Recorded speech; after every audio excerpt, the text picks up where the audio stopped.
बिल्कुल सही है। इनके माता पिता धन्य है जिन्होंने इनको जन्म दिया। तो कहावत को साकार किया कि एक बिहारी सब पर भारी है।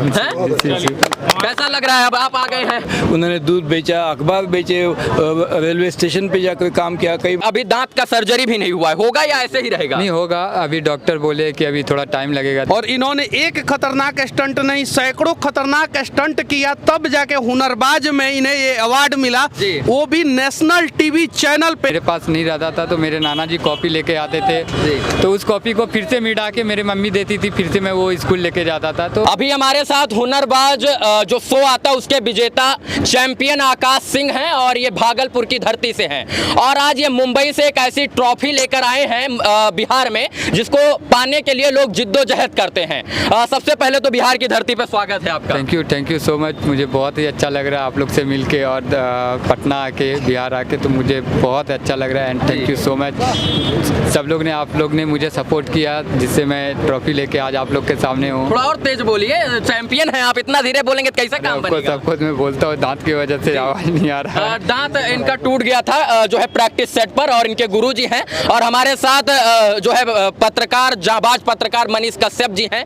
ये इस वक्त आ चुके हैं मुंबई से यहाँ पर बिहार में, पटना में। नेता लोग आते तो बहुत सारा भीड़ लग जाता, इनको देखने के लिए कोई नहीं आया है। बिहार के लोगों को पता ही नहीं है कि ये ट्रॉफी जो है इन्हें क्यों मिला है। हाँ। एक खतरनाक स्टंट से आदमी पूरे देश में वायरल होता है और इन्होंने एक खतरनाक स्टंट नहीं, सैकड़ों खतरनाक स्टंट किया, तब जाके हुनरबाज में इन्हें ये अवार्ड मिला, वो भी नेशनल टीवी चैनल पे। लगातार वो शो 2-3 महीना चला, सैटरडे संडे को, और उसके बाद से अनेकों प्रतियोगी उसमें शामिल हुए, पूरे देश के प्रतियोगी शामिल हुए और वहां पे ये फाइनलिस्ट पहले सेलेक्ट हुए और फिर जाके ये जीता।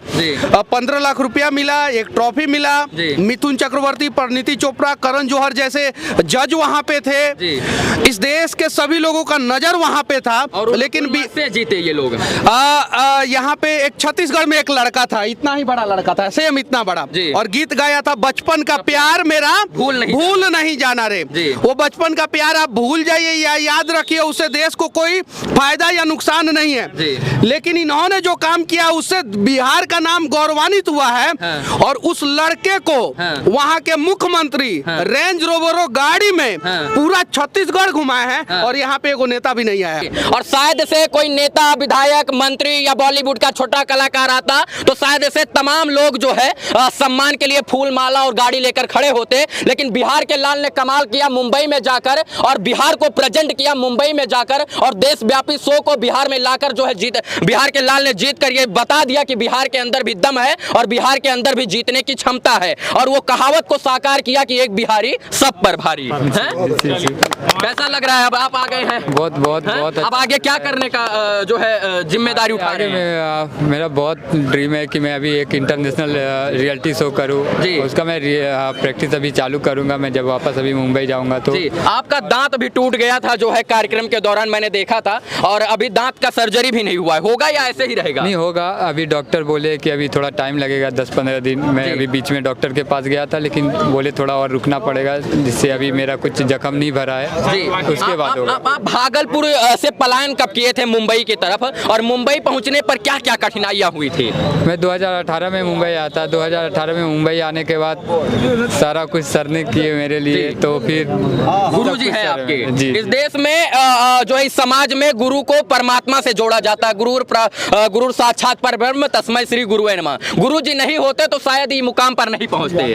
क्या क्या किया इनके लिए आपने? नहीं, बिल्कुल सही है। इनके माता पिता धन्य है जिन्होंने इनको जन्म दिया और पालन पोषण करके इनको मुंबई आने के बाद हमारे यहाँ जब आए तो देखा कि उनके पास कुछ नहीं था, ना खाने के लिए कुछ था, ना नौकरी थी, कहाँ रहना है, क्या करना है। तो लेकिन जो टैलेंट था उनमें, जो कुछ हासिल करने का एक सपना था, उसके लिए कुछ भी करने के लिए तैयार थे। उन्होंने दूध बेचा, अखबार बेचे, रेलवे स्टेशन पे जाकर काम किया, कई बार रेलवे स्टेशन में सो गए, कई बार एक पीपल के पेड़ के नीचे सो गए, कुछ खाने के लिए नहीं था। तो हम उनको जैसे मेरा छोटा भाई हो वैसे उनको ले लिया, उनको ट्रेनिंग दे दिया। जब भी उनको ट्रेनिंग के लिए कुछ सुविधाएं लगती थी वो दे दिया। सुबह शाम जब भी रात तक प्रैक्टिस करते थे तो उनके उनके साथ खड़े रहे और उसका नतीजा ये हुआ कि आज पूरे देश के विभिन्न कोने से आए हुए अन्य हुनरबाज खिलाड़ियों में, कलाबाजों में इनका हुनर सबसे ज़्यादा अच्छा साबित हुआ। आपका बहुत बहुत आभार कि बिहार के लाल को आपने उस लायक बनाया कि जो आज हम लोग इनका सम्मान कर पा रहे हैं और आप बिहार की धरती पर आए, उसके लिए भी आपका बहुत बहुत आभार।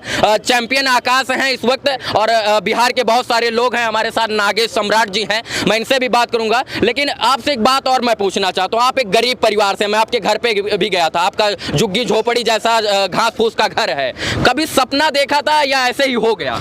गरीब होने से कुछ नहीं होता है, गरीब तो सब लोग होते हैं, लेकिन गरीब से अमीर कैसे बनोगे वो खुद से सही। और उस सपने को आपने साकार किया कि राजा का बेटा अब राजा नहीं बनेगा? जी जी, जो भी है, हाँ मैंने सपना देखा और मैं जो मेरा था कि जो मेरे मम्मी पापा जैसे रहे हैं जी, बचपन में मुझे पोस पाल के बड़ा किया है जी, मैं अपने बड़े होने पे मैं उन लोग को ऐसा नहीं रहने दूं।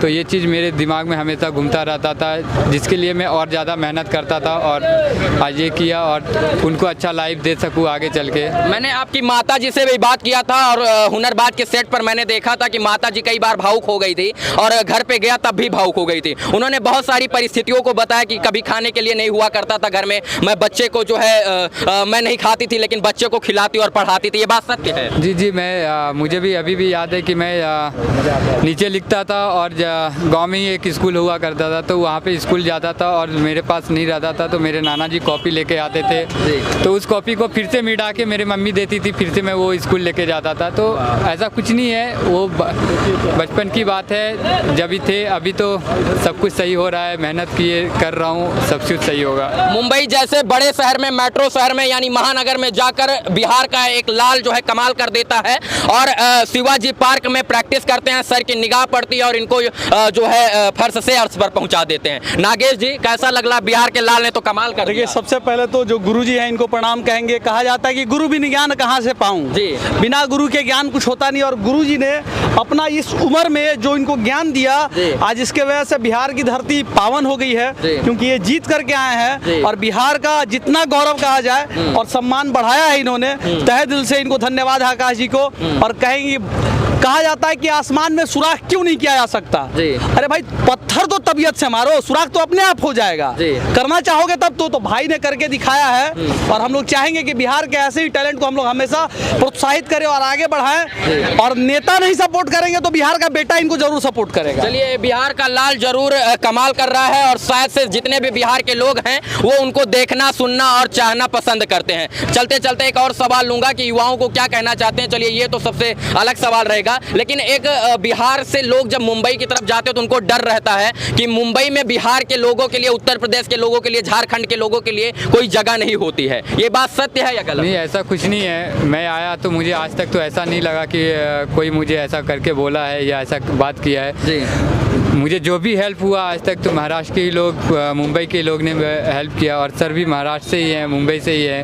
तो मैं ऐसा नहीं बोलूँगा कि मुंबई में ऐसा होता है। आप सही रहोगे कुछ नहीं होगा, अगर आप गलत करोगे तो लोग भी गलत करेंगे, लोग गलत करेंगे तो आप भी करोगे। तो ऐसा कुछ नहीं, ये सब अफवाह है कि मुंबई में बिहारी को, यूपी के, झारखंड के वाले लोग को ऐसा देखा जाता है, ऐसा कुछ नहीं है। सबको एक ही नज़र से देखा जाता है, एक ही जैसा देखा जाता है। मैं भी था, मुझे भी एक ही नज़र से देखा गया और मुझे कभी ऐसा लगा ही नहीं, फील ही नहीं हुआ कि मैं दूसरे जगह आया हूँ, मेरे साथ कोई गलत कर रहा है जी। मनीष भैया, कुछ और कहना चाहेंगे? इनको देखो, इन्होंने तो कमाल कर दिया, इतिहास रच दिया, अपने आप में ही इतिहास बन गई है। इनके लिए बस इतना ही कहूँगा कि इनसे जो है बिहार के सभी युवाओं को प्रेरणा लेना चाहिए और सीखना चाहिए, और साथ में बिहार के उन लोगों से भी कहना चाहूँगा जो एयरपोर्ट पे नेता के सम्मान में कुत्ता की तरह भीड़ लगाते हैं और नेताजी जिंदाबाद, नेताजी मुर्दाबाद का नारा लगाते हैं।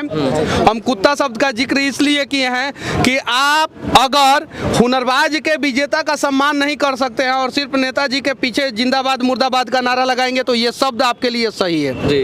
और अगर आप हुनरबाज जैसे लोगों का सम्मान करना शुरू कर देंगे तो ये शब्द आप लोगों के लिए नहीं है। तो सम्मान कीजिए ऐसे ऐसे लोगों को का। और बिहार के धरती पे आए तो हमने भी एक मोमेंटस के द्वारा इनका सम्मान किया, सच तक फाउंडेशन हमारा है उसके द्वारा सम्मान किया, और उम्मीद है कि भागलपुर के लोग जब ये वहाँ पे पहुँचेंगे तो इनका जम के सम्मान करेंगे। कितने बजे भागलपुर पहुंचेंगे आप? जी मैं कल 10 बजे मेरा प्रेस कॉन्फ्रेंस है, उसके बाद मैं रोड शो कर रहा हूँ। चलिए वहाँ पर भागलपुर के लोग इनको प्यार करें, मैं ऐसा चाहता हूँ। हाँ मैं भी ऐसा चाहता हूँ। बिहार के लोगों का बिहार के लोगों के प्रति प्यार है और ये कहीं और नहीं देखने को मिलेगा, ये बिहार में ही देखने को मिलेगा। बाकी आपने बहुत अच्छा किया, उसके लिए बहुत सारी शुभकामना। आप दिन दूना रात चौगुना तरक्की करें, उसके लिए भी बहुत सारी शुभकामना। इस वीडियो को देखने के लिए तमाम दर्शकों का बहुत बहुत आभार, शुक्रिया, शुभकामना मित्रों, धन्यवाद।